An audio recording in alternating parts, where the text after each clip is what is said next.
안녕하세요. 저는 30대 돌싱 남성입니다.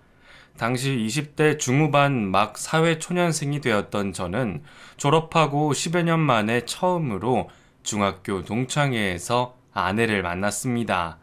10년이면 강산이 변한다는데도 그 친구는 옛날 그 모습 그대로 같았습니다. 중학교 시절에도 늘 저를 놀려대던 연재는 여전히 그대로였더라고요. 그동안 10년간 연락 한 번, 소식 한 번 들은 적이 없었는데 바로 엊그제 만난 사람처럼 살갑게 다가왔죠. 저도 옛 추억 때문인지 마치 그동안 쭉 알고 지냈던 것처럼 연재가 편했습니다. 사실 중학교 때는 둘 다 철이 없고 한창 사춘기였던 탓에 그 친구와 싸우기도 많이 싸웠거든요. 2년 내내 반이 붙어 짝꿍까지 했었으니 말이에요. 그날 오랜만에 만난 제 짝꿍과 지난 추억을 떠올리며 참 오랜 시간 이야기를 나누었던 것 같습니다. 그땐 연재가 참 왈가닥 같고 성격이 왜 그 모양인가 싶었는데 나이 들고 어른이 되어 만난 연재는 꽤 많이 예뻐졌고 성숙해 있었습니다. 오랜만에 추억 탓인지 저는 연재를 좀 더 알고 싶어졌고 그날 이후 저희는 따로 만나 연락을 하고 지내며 서로의 소식을 듣곤 했습니다. 다시 연락이 닿고 몇 달을 어울려 다녔을까요? 거침없는 성격의 연재는 제가 미처 마음의 준비를 하기도 전에 제게 고백을 해왔습니다. 동아야, 나 너 좋아해. 너는 나 어때? 사실 연재는 중학생 시절 저의 첫사랑이었습니다. 그렇다고 맨날 치고받고 싸우던 짝꿍에게 고백할 만한 용기는 전혀 없었고, 나이가 들어서도 어린 시절 추억일 뿐이라 여기며 첫사랑은 이루어지지 않는다는 속설 탓에 그동안 잊고 지내왔는데, 이렇게 돌고 돌아 다시 만난 것을 보면 우리는 어쩌면 인연이 아닐까 하는 생각이 들었습니다. 하지만 애써 이어진 인연을 쉽게 떠나보내기 싫어 저 혼자 고민하고 신중을 기하던 사이 연재가 먼저 제게 마음을 표현해줬네요. 넌 참 마음도 급하다. 분위기 봐서 내가 먼저 고백하려고 했는데. 너 기다리다가 나 늙어 죽을까봐 내가 먼저 했지. 그럼 너도 나 좋은 거 맞지? 우리 오늘부터 1일이다? 어딘가 남녀가 바뀐 것 같았지만 아무래도 상관없었습니다. 제가 연재를 모르는 것도 아니고 누가 먼저 고백하든 무슨 문제가 있겠어요. 그렇게 저희는 연인이 됐고 동갑내기 커플들처럼 투닥거리며 예쁜 사랑을 키워갔습니다. 학창시절 서로를 물고 뜯던 저희가 만난다는 소식에 동창 친구들이 난리가 났었네요. 남녀 사이에 정말 친구는 없는 건지 다들 니들이 그럴 줄 알았다는 반응들이 대부분이었고 하루빨리 결혼하라는 친구들도 있었죠. 아내와 연애를 하던 시절 저희는 싸우기도 많이 싸웠지만 행복했던 기억도 참 많았습니다. 3년을 만났으니 데이트도 많이 했을 것이고 여기저기 추억이 서린 곳이 참 많았죠. 지금도 어딜 가나 그녀와의 흔적이 보여 괜히 속이 쓰리고 그게 참 아이러니하지만 당시에는 이런 추억들을 평생 간직하고 싶은 심정이었습니다. 와, 여기 너무 좋다. 그치? 그러게. 진작 올 걸 그랬나 봐. 내가 사진 찍어줄게. 거기 서봐. 아이, 사진은 같이 찍어야지. 너도 이리 와, 동아야. 우리 나중에 나이 들어서 여기 다시 와보자. 한 10년, 20년? 그때 다시 오면 감회가 남다를 것 같아. 그땐 그녀도 저와 같은 생각이었겠죠. 애초에 우리는 흔한 인연이 아니었으니 서로의 학창 시절을 기억하고 서로의 청춘을 함께하고 그리고 함께 늙어 말년을 보낼 생각이었습니다. 3년쯤 만나니 서로 나이도 찰 만큼 찼고 결혼을 해도 좋지 않을까 하는 생각이 들었어요. 중학교 3년, 연애 3년, 장장 6년을 알고 지냈으니 이제는 서로 더 모르는 일도 없고 놀랄 만한 일도 없을 거라 생각했습니다. 그래서 결혼을 고민했었죠. 사실 그때가 저희 나이가 31살이 되었던지라 남자인 저는 몰라도 여자인 연재는 주변 지인들이 거의 다 결혼을 한 상태였습니다. 그러다 보니 연재는 마음이 조급한지 언젠가부터 저한테 자꾸만 눈치를 주더라고요. 자기 혜진이 기억나? 혜진? 자기 대학 동기였나? 저번엔 누구 소개시켜 주자고 말했던. 맞아, 걔. 모태솔로 김혜진. 걔가 30 먹고도 연애 한 번 못해서 진짜 고민이었잖아. 그래서 우리도 소개팅 해줬고. 근데 세상에, 걔가 이번에 결혼한다고 청첩장 주겠다고 만나자는 거야. 놀라서 물어봤더니 얼마 전에 선본 남자랑 너무 잘 맞는다고 바로 식장 잡았다는 거 있지? 진짜 대박이지 않아? 그러게. 잘된 일이네. 연재 너도 그 친구 걱정 많이 했잖아. 근데 뭐, 선 봐서 하는 결혼인데 그게 잘 된 거겠어? 걔도 나이 차니까 더 늦기 전에 가겠다고 그러는 거겠지. 아직 만으로 30도 안 됐는데 뭘 조급할 필요 있나? 그건 동아 네가 뭘 몰라서 그래. 요즘 아무리 결혼 시기가 늦어진다고 그래도 여자 나이 30이면 끝물이야. 내가 그렇게 생각하기 싫어도 주위에서 다들 그렇게 말한다니까? 안 그래도 우리 회사에서도 자꾸 언제 시집 가냐고 헤어진 거 아니냐고 아주 짜증나 죽겠어. 다들 남의 일에 관심들이 많구나. 그냥 무시해. 나도 무시하지. 근데 그런 소리 듣고 무시하는 것도 한두 번이어야지. 아무튼 나는 뭐 지금 일이 재밌기도 하고 별 딱히 결혼 생각도 없지만 주변은 다들 남자친구들 닥달해서 결혼 준비한다고 난리더라고. 프로포즈 받을 때까지 못 기다려서 막 쪼아댄다는 거야. 어쩜 다들 그렇게 안달들인지. 결혼 못하면 죽는 것도 아니고. 안 그래? 그런 얘기를 하는 연재를 보며 얘가 그래서 결혼을 당장 하고 싶다는 건지 별 생각이 없다는 건지 몰라 혼란스러웠습니다. 그래서 어차피 당장 결혼할 만한 자금 사정도 아닌데 좀 더 기다려볼까 싶었는데 동창 결혼식에 같이 갔다가 싸우고 말았네요. 그 결혼식은 저희가 오랜만에 함께 참석했던 결혼식이었습니다. 30까지는 서로의 친구들, 지인들 결혼식을 같이 다녔던 저희였는데 이상하게도 30이 넘어서부터는 뭐가 싫은지 각자 지인들 결혼식은 따로 다니게 됐거든요. 나 이번에 대학 동창이 결혼한다는데 같이 갈래? 결혼식? 주말에 피곤한데 내가 네 친구 결혼식까지 같이 가야 해?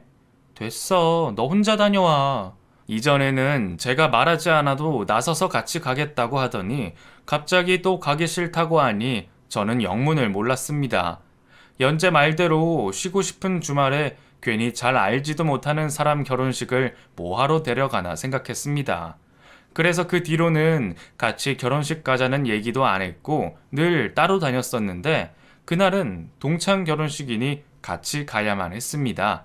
저는 오랜만에 같이 결혼식을 가니 괜히 기분이 들떠 있었는데 연재는 그런 제 표정이 마음에 안 드는 건지 제 차에 타자마자 짜증을 내더군요. 동아 너는 네 결혼식도 아닌데 뭐가 그렇게 기분이 좋아? 누가 보면 네가 장가가는 줄 알겠다. 친구가 결혼하는데 당연히 기분 좋지.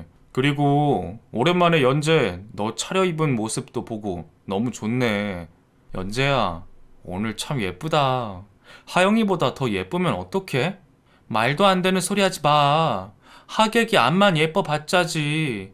결혼식의 주인공은 신부인데 그럴 리가 있겠어?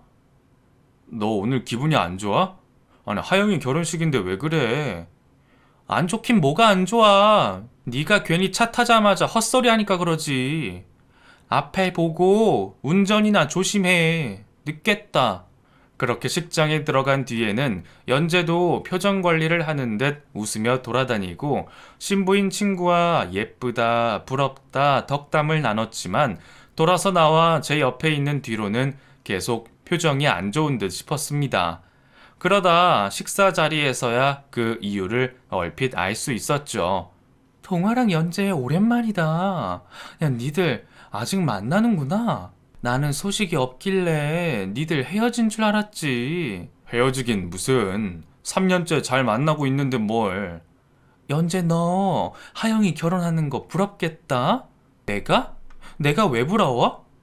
너 어렸을 때 원래 결혼 일찍 하고 싶다고 막 그랬었잖아. 너는 언제적 얘기를 하고 있어? 요즘 31가 뭐 많은 나이도 아니고 뭐 급하다고 다 결혼을 하니? 우리는 그냥 연애 시절을 즐기다가 천천히 결혼하기로 했어. 그건 그렇지. 결혼하면 연애 시절이 아쉽다 그러더라. 그래도 우리 중에 결혼 안 한 애는 너밖에 없으니까 말이야. 동기들이 모인 자리다 보니 이래저래 말들이 많았는데 다들 저희 커플에 대한 관심이 참 지대했습니다. 저야 원래 여자들 대화에는 잘 끼어들지도 못하고 테이블에 저 혼자 남자라 어색하고 불편해 아무 말을 못하고 있었는데 언제 결혼하냐 늦겠다 하는 말들이 연재 기분을 상하게 했던 모양입니다. 저는 그동안 연재가 정말 회사 생활이 즐거워 결혼에 별로 생각이 없고 조급하지 않고 있는 줄 알았는데 그게 아니었던 모양이에요. 결혼식이 끝난 뒤 마치 저를 탓하는 것 마냥 계속 화를 내더라고요. 너는 걔들이 그런 얘기 하는데 왜 가만히 듣고만 있어? 그럼 내가 뭐라 그래? 뭐라도 해야지. 내년에 하겠다고 하던가, 아니면 프로포즈라도 했다고 하던가. 우리 일인데 굳이 알릴 필요 있어? 그리고 걔들도 궁금하니까 물어본 거겠지. 궁금해서 물어본다고? 말도 안 되는 소리 하지 말라 그래. 쟤네는 나 노처녀 되는 꼴이 우스워서 괜히 헛소리 하는 거야. 근데 네가 가만히 있으면 어떻게 하냐고.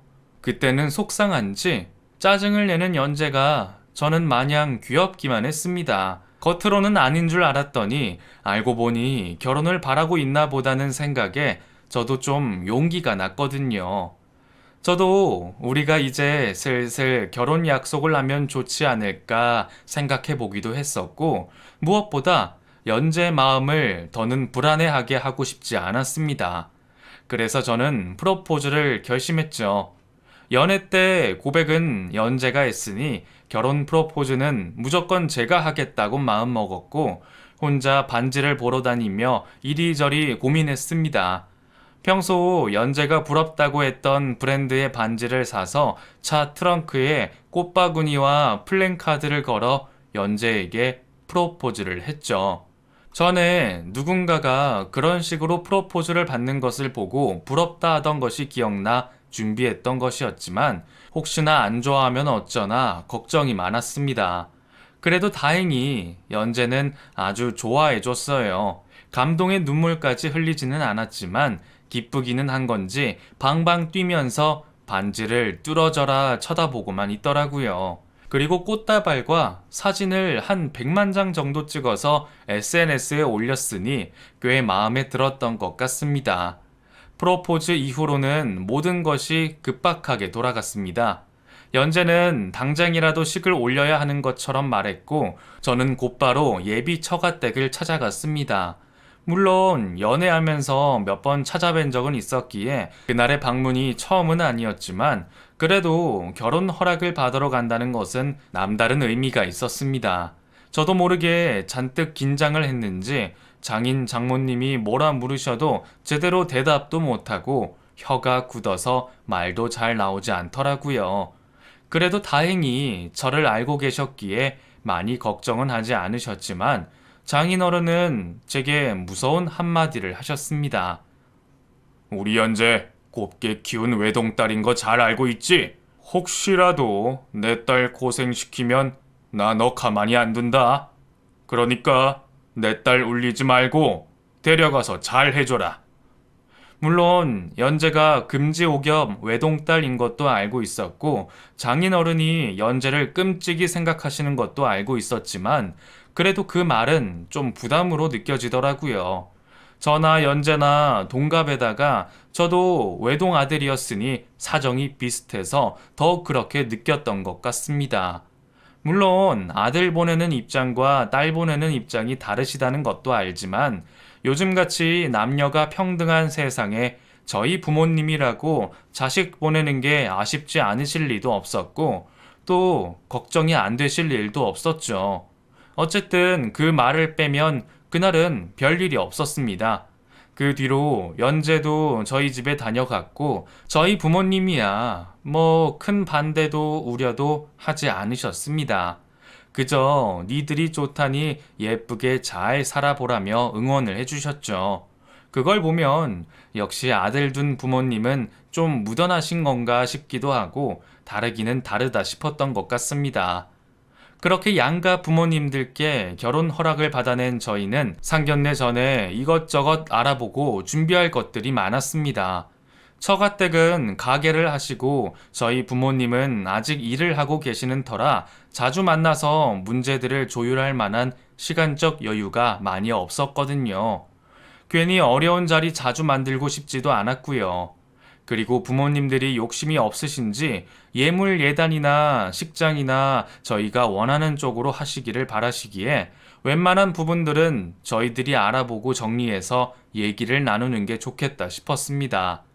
다른 건 다 그렇다 쳐도 가장 걱정스러운 부분은 당연히 신혼집 문제였어요. 사실 제가 그동안 결혼에 확신을 못 가진 것도 바로 그 걱정이 가장 컸거든요. 집값은 매년 오르고 있지만 저희 월급은 여태 그대로에다가 아직 몇 년 되지 않은 사회 초년생이다 보니 분명 아낀다고 아낀 것 같은데도 모아둔 돈은 그리 많지 않았습니다. 결혼 준비를 위해 저희는 서로 통장을 오픈하기로 했죠. 연재 너는 모은 돈 좀 있어? 나야 뭐 취업이 늦게 되기도 했고 우리 회사 알잖아. 중소기업에서 산업 디자이너로 일하던 연재는 바쁜 회사 생활에 비하면 그리 연봉이 높은 편은 아니었습니다. 그쪽 업계가 얼마나 어렵고 고단한지는 저도 연재를 통해 잘 알고 있었기에 별 기대를 하지는 않았지만 그래도 제 생각보다 모은 돈이 훨씬 더 없더라고요. 겨우 3천만 원이 전부인 통장을 보고 저는 좀 충격을 받기도 했습니다. 3천이면 결혼 준비가 좀 힘들지 않을까? 야, 내 월급에 이 정도면 많이 모은 거지. 내가 뭐 사치라도 한 줄 알아? 그러는 동안 너는 얼마나 모았는데? 어디 봐봐. 나도 얼마 안 되긴 해. 그래도 둘 다 일해서 어떻게 하지? 저는 학자금 대출 갚느라 돈을 좀 쓰기는 했지만 그래도 사회생활 4년 차에 1억은 모았습니다. 그리고 할부 없는 제 차도 있었고요. 물론 그것도 결혼을 준비할 수 있을 만큼 많은 돈은 아니었지만 말이에요. 부모님께 어쩔 수 없이 도움을 받는다고 해도 둘이서 1억 3천으로는 결혼 준비가 어려울 것 같았습니다. 그 와중에 처가에서는 도움을 얻을 수도 없었고요. 우리 집은 못 도와주셔. 알잖아. 우리 아빠 퇴직하고 가게 차리면서 아직 빚이 남은 거. 뭐 그래도 혼수는 내가 해오면 될 것 같고 집만 어떻게 해결하면 될 것 같은데 사실 집이 제일 중요한 거 아니야? 결혼 준비 비용은 제외한다고 쳐도 네 돈으로 혼수하면 1억으로 집을 구해야 하는데 요즘은 원룸 보증금도 1억 아니야? 그러니까 너도 부모님께 여쭤봐. 그래도 아직 일하고 계시는데 좀 여유 있으실 거 아니야. 전세를 구할래도 여유가 더 있어야 하잖아. 이럴 거면 결혼은 좀 신중하고 천천히 생각했어야 했는가 뒤늦은 후회가 들더라고요. 물론 상황에 맞춰 준비하면 되는 거지만 연재는 별로 그럴 생각이 없어 보였거든요. 결국 저도 부모님 앞에서 아쉬운 얘기를 꺼낼 수밖에 없었습니다. 솔직히 당연히 도움받게 될 거라 생각하기는 했지만 제 예상보다 더 큰 도움을 바라야 한다니 부모님께 죄송스럽기도 했어요.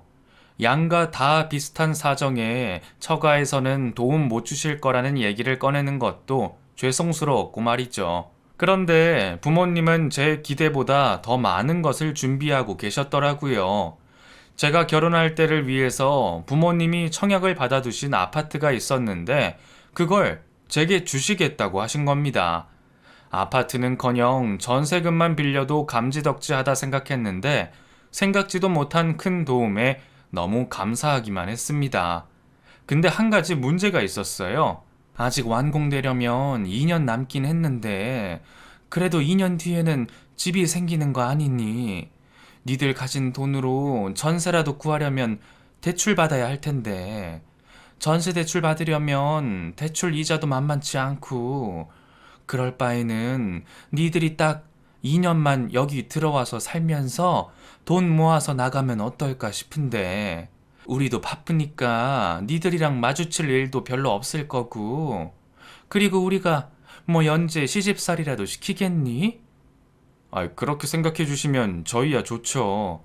말씀처럼 대출 이자도 적은 게 아니니까요. 그래. 그러면 네가 연재랑 한번 잘 얘기해봐.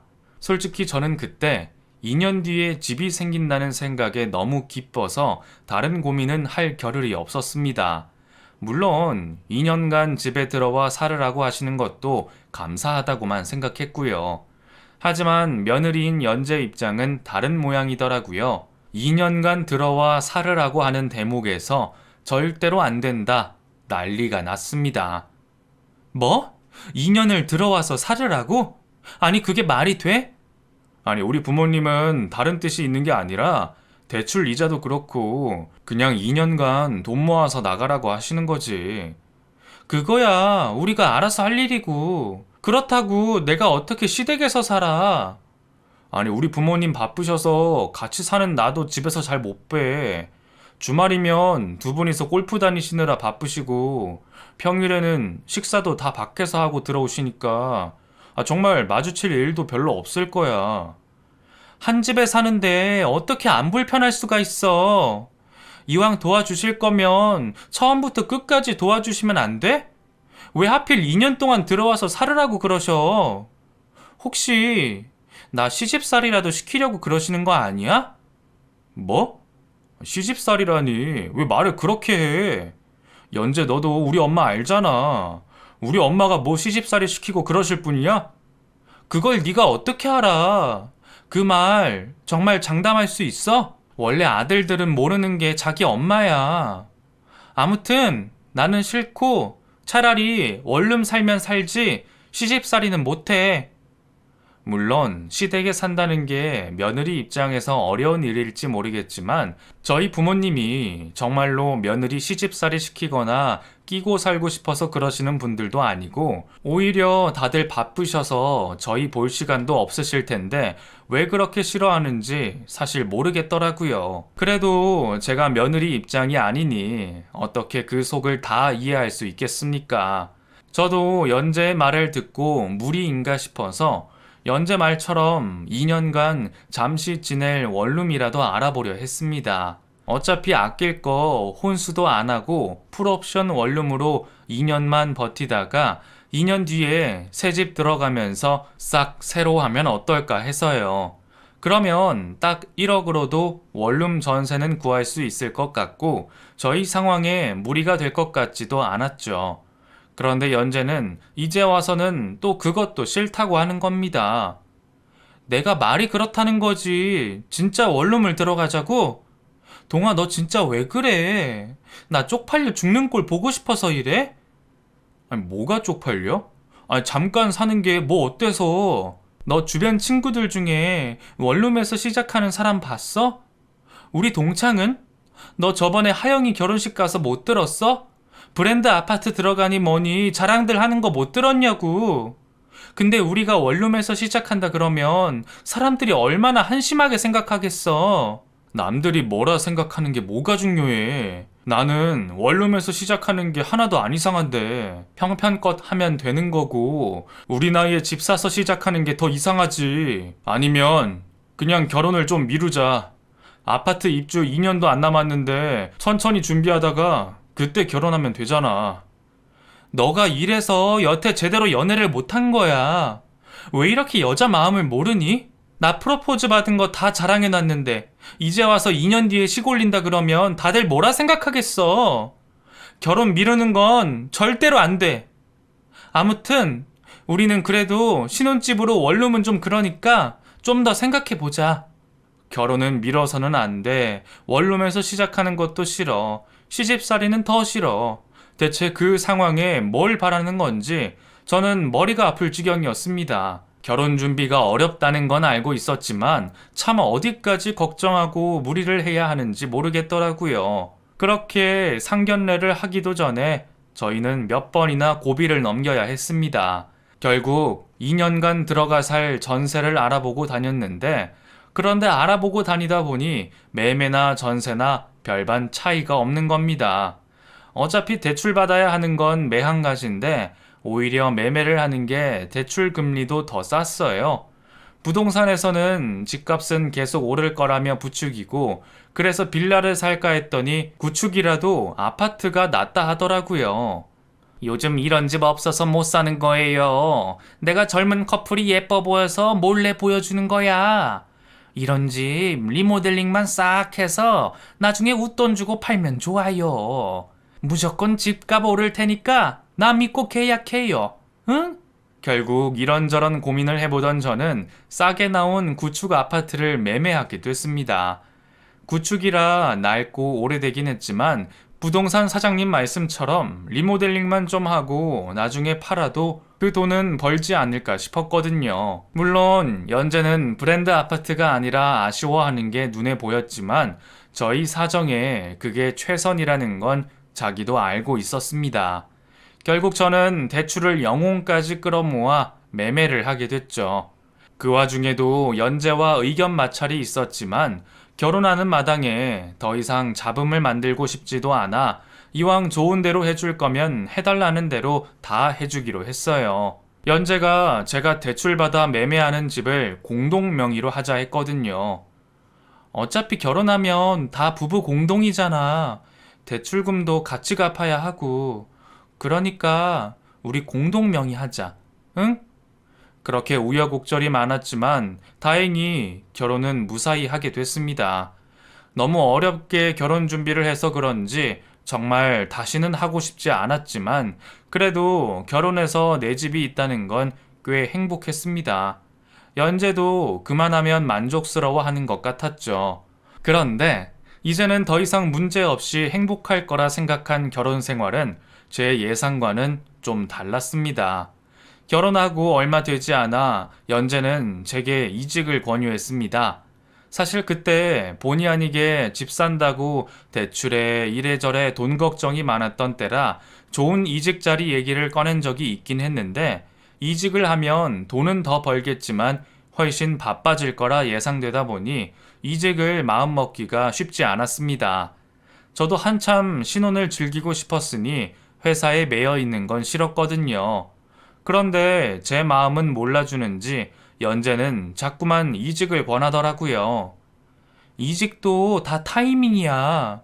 몇 년 지나봐. 이런 기회 또 없다. 기회 있을 때 잡아야지. 왜 또 바보처럼 굴어? 한 푼이라도 더 벌어야 하루빨리 대출금을 갚지. 그게 우리를 위한 거라는 아내의 말에 저는 결국 이직을 하게 됐고, 제 예상처럼 저는 전보다 훨씬 바쁘게 살아야 했습니다. 연봉은 훨씬 올랐지만 그만큼 일이 많고 출장도 많았거든요. 덕분에 신혼을 제대로 즐길 새도 없이 회사에 매여 살아야 했습니다. 그건 제가 기대한 결혼 생활이 아니었지만 아내 말대로 하루빨리 대출금을 갚는 게 좋았으니 저도 좀 참아야겠다 싶었어요. 그리고 제 커리어에도 좋은 일이었고 말이죠. 그런데 그 와중에 아내는 돌연 퇴직을 하겠다고 하더군요. 솔직히 당황했습니다. 집 살 때 분명 같이 대출금 갚자 말했었고 저더러 이직하라 한 이유도 돈 때문이었는데 자기는 퇴직을 하겠다니 앞뒤가 안 맞다 생각했습니다. 그런데 아내는 너무 힘들어서 더는 못 버티겠다고 말했고 처음에는 반대하던 저도 결국 스트레스로 입원까지 하게 된 아내를 보며 아내의 뜻을 들어줄 수밖에 없었습니다. 서서방이 이해 좀 해줘야지 어쩌겠나. 일도 돈도 좋지만 애는 살아야지. 우리 연재 좀 봐봐.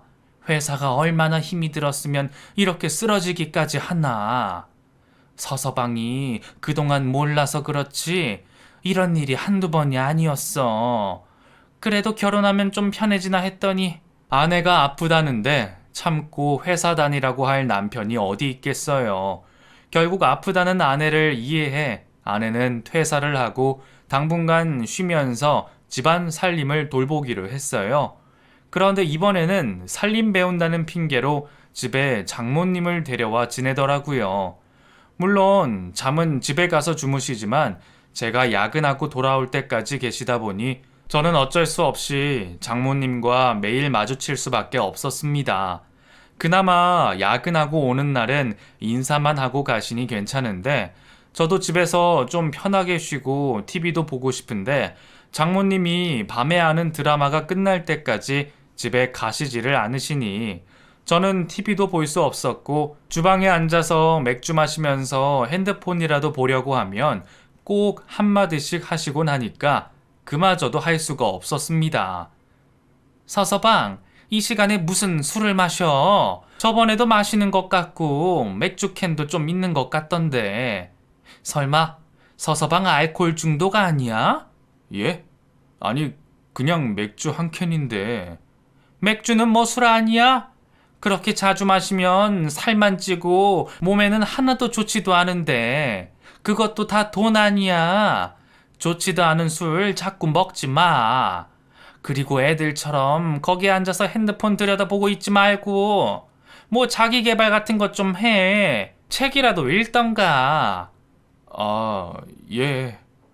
나는 어떻게 집에 와서도 마음 편히 쉴 수 없는 건지 결국 장모님 잔소리가 듣기 싫어 방에 틀어박혀 불편하게 있을 수밖에 없었습니다. 장모님, 일찍 보내드리면 안 돼? 왜?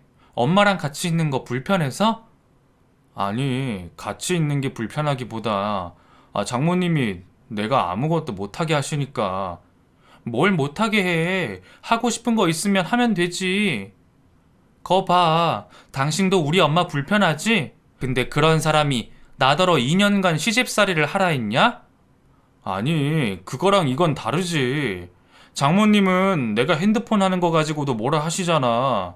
그런 것만 안 하셔도 괜찮지. 그럼 잔소리라도 하시지 말라고 말씀드려. 그게 왜 잔소리야? 다 맞는 말이잖아. 그럼 어른 앞에서 핸드폰 하고 있는 게 좋게 보이겠어? 부탁을 해도 말이 안 통하는 아내 때문에 저는 더 이상 말을 꺼내지도 않았습니다. 그냥 내가 알아서 참고 피해야겠구나 생각했죠. 하지만 결혼 생활이 이런 건지 정신적으로 너무 피곤하고 착잡한 마음이었습니다. 그래도 아직 결혼 생활이 얼마 되지 않았으니 적응하면 괜찮아질 거라는 생각으로 참았었죠. 그런데 결혼 2년 차가 되던 해에 아내가 갑자기 돈 얘기를 꺼냈습니다. 장사하시는 장인어른 가게 문제로 돈이 필요하다는 거였죠. 그동안은 이래저래 버티신 모양인데 코로나가 터지면서 많이 어려워지셨던 모양이더라고요. 사정을 저도 모르지 않으니 저도 도와드리고 싶었지만 그렇다고 저희도 크게 도와드릴 형편은 아니었어요. 집 산다고 받은 대출금 때문에 따로 대출을 받을 수도 없었고 아내는 무직 상태라 다른 방법도 없었죠. 그런 상황에 어떻게 돈을 해드린다는 건가 했는데 아내가 대뜸 집을 팔자 그러는 겁니다. 당신 여기 집값 2배 가까이 오른 거 알지? 지금 당장 팔아도 훨씬 이득이야. 그러니까 이 집 팔아서 시세 차익으로 우리 아빠 좀 도와드리자. 꽁으로 얻은 돈인데 그 정도는 좀 도와드릴 수 있잖아. 근데 그거 시세 차익 빼면 그 돈으로는 집 못 구해. 당신 빌라도 싫잖아. 어차피 반년 뒤에는 우리 신축 아파트 들어갈 수 있을 거 아니야. 시부모님이 해주신다 한 거 있잖아. 그러니까 그 사이에 몇 달 동안만 우리 집에 가서 지내면 되지. 지금도 엄마 왔다 갔다 하시는데 뭐 더 불편한 거 있겠어? 다른 건 다 그렇다 쳐도 그 말은 정말 이해할 수 없었습니다.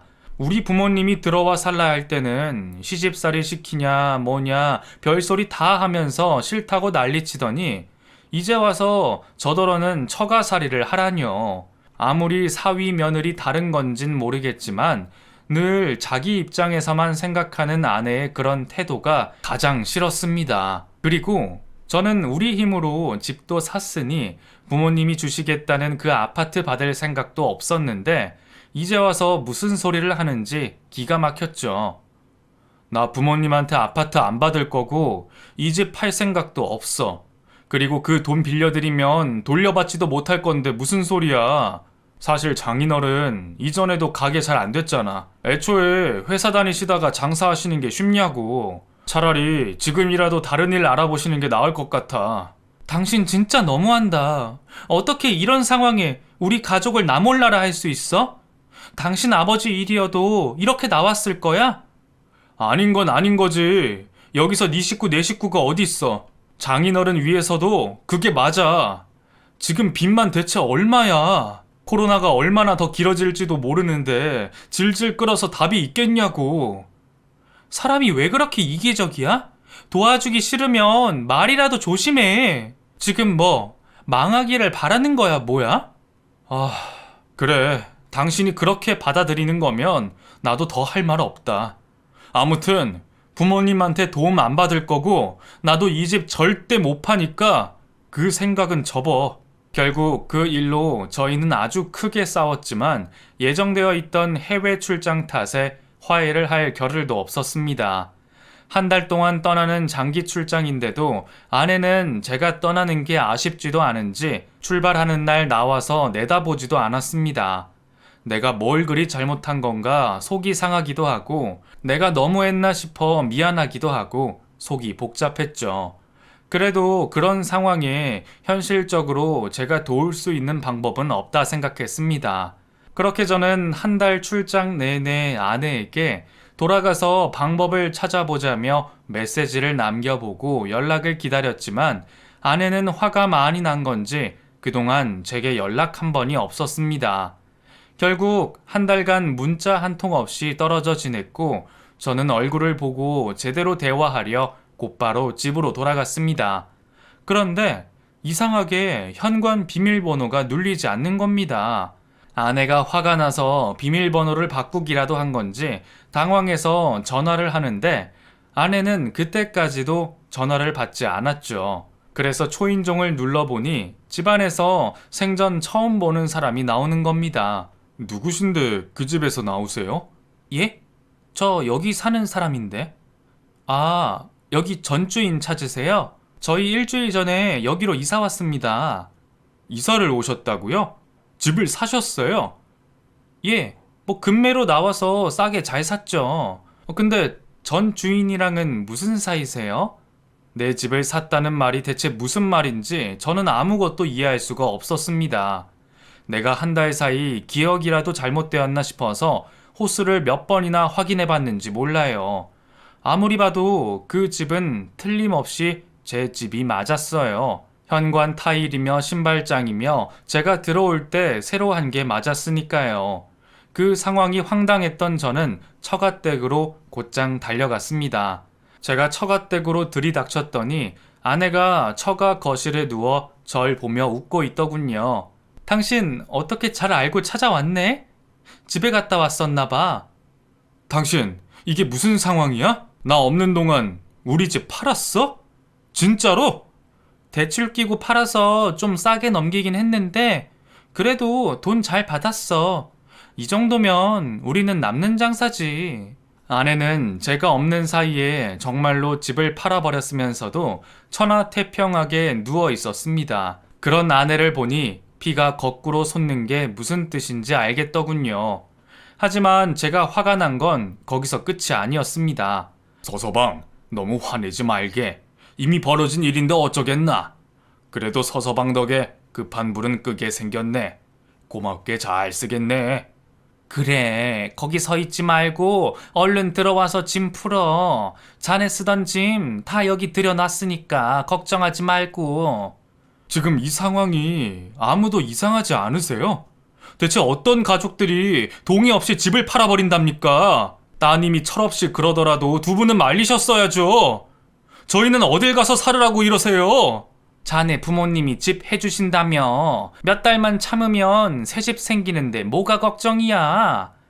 아유, 자네도 성격 참 답답하네. 그건 저희 부모님 집이죠. 제가 어렵다고 할 때 도와주신단 거였지. 제 힘으로 집 샀는데 제가 그걸 왜 받습니까? 당신, 내가 똑똑히 얘기했었잖아. 근데 어떻게 이럴 수가 있어? 아, 그만 좀 해.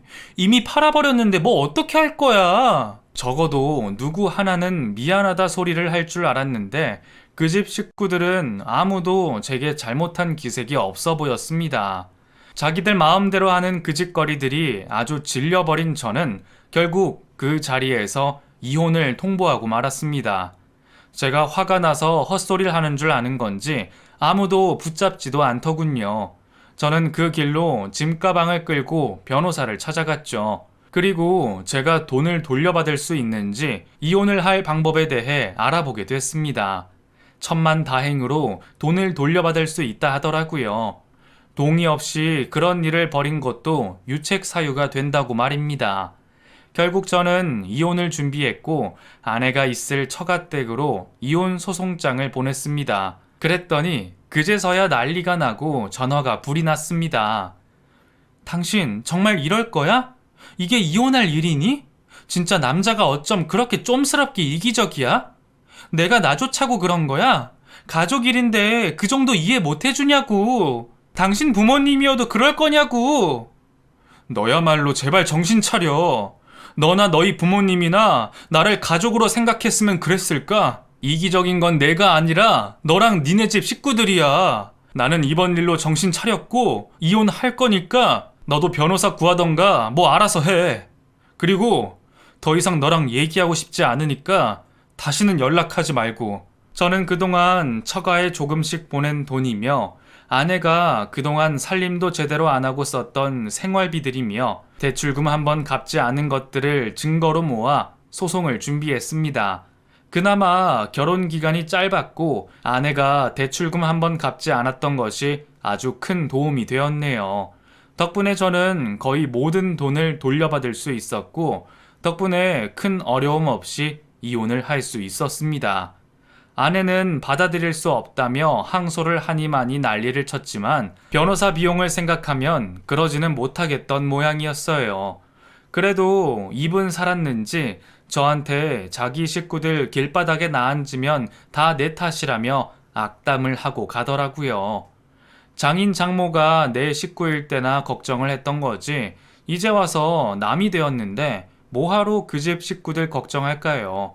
끝까지 내 탓만 하는 아내에게 저는 정말 질릴 대로 질렸습니다. 그리고 덕분에 좀 더 빨리 정을 떼어낼 수 있었네요. 물론 동창들 사이에 저희가 이혼한 소문이 파다해서 다시는 동창회를 나가지 못할 것 같지만 그래도 별로 즐겁지도 않고 지긋지긋했던 결혼 생활을 하루빨리 청산할 수 있어 다행이었습니다. 아내에게 고마웠던 것을 생각하자면 무리해서 집을 사서 집값이 많이 올랐던 것과 반강제로 이직을 해서 연봉이 많이 오른 것이 있겠네요. 그걸 고마워하는 게 맞나 싶기는 하지만 그래도 뭐라도 남은 게 있지 않냐며 스스로를 위로해 봅니다. 솔직히 당분간 결혼 생각은 별로 없을 것 같아요. 회사 일 때문에 바쁘기도 하지만 결혼이 뭔지 참 지긋지긋 하더라고요. 그래도 좋은 사람 있으면 새 출발 해볼 생각은 늘 있습니다. 어딘가에 저의 진심을 알아줄 좋은 사람이 있기를 바라며 제 얘기는 여기서 마치겠습니다.